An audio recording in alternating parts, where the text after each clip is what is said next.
মাতৃপূজনক লৈ এখন বিদ্যালয়ত মাঙ্গলিক পৰিৱেশ।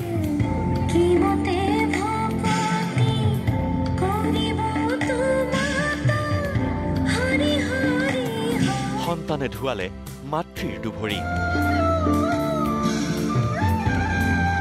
আনন্দত আবেগত সেমেকি উঠিল মাতৃসকলৰ দুচকু। নিজৰ সন্তানে যেতিয়া ভৰিত পানী দিছে, সেৱা কৰিছে, তেতিয়া বেলেগ এটা অনুভৱ হৈছে। সংকল্প ললে পিতৃ মাতৃক পৰিচৰ্যাৰ। মাৰ পদযুগল খুৱাই জীৱন ধন্য কৰাৰ সংকল্প ললো আজিৰ পৰাই। নগৰবেৰাৰ বৰবৰী শংকৰদেৱ শিশু নিকেতনৰ দৃশ্য এয়া, য'ত শনিবাৰে পুৱা দেখা গ'ল এক মাঙ্গলিক পৰিৱেশ। শংকৰদেৱ শিশু নিকেতনৰ বিদ্যাৰ্থীসকলে হাতে হাতে ধূপ চাকি লৈ পূজা কৰিছে মাতৃ।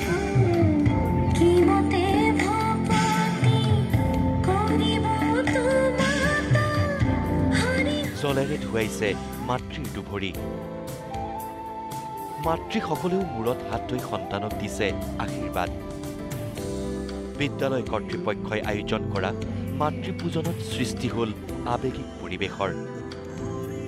সন্তানৰ পৰিচৰ্যাত আনন্দিত গৰ্বিত মাতৃয়ে হুক হুকাই কান্দি উঠিল অনুষ্ঠানত। আগতে এনেকুৱা কোনো দিন কৰা নাছিলোঁ, এতিয়া সন্তানৰ মাক হৈ চকু পানী ওলাই আহিছে। এই অনুষ্ঠানখিনি যে কৰিছে আচাৰ্যসকলে বৰ ভাল লাগিছে। আগন্ত দিনলৈকে এনেকুৱা অনুষ্ঠান কৰি থাকিব, সেই শুভকামনা থাকিল মোৰ তৰফৰ পৰা।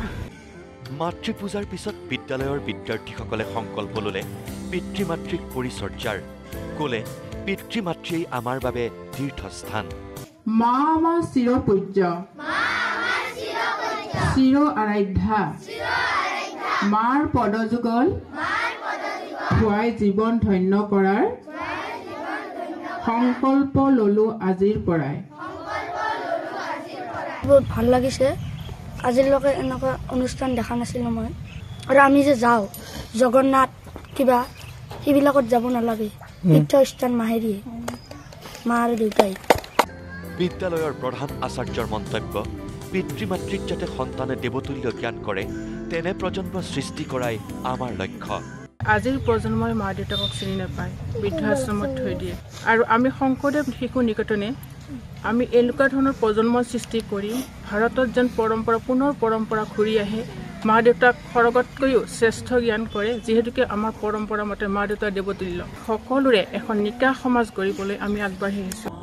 যি সময়ত একাংশই বৃদ্ধাৱস্থাত পিতৃ মাতৃক অৱহেলাৰ চকুৰে চাই নিক্ষেপ কৰে বৃদ্ধাশ্ৰমত, তেনে সময়ত বৰবৰী শংকৰদেৱ শিশু নিকেতনৰ এই প্ৰচেষ্টা সঁচাকৈয়ে প্ৰশংসনীয়।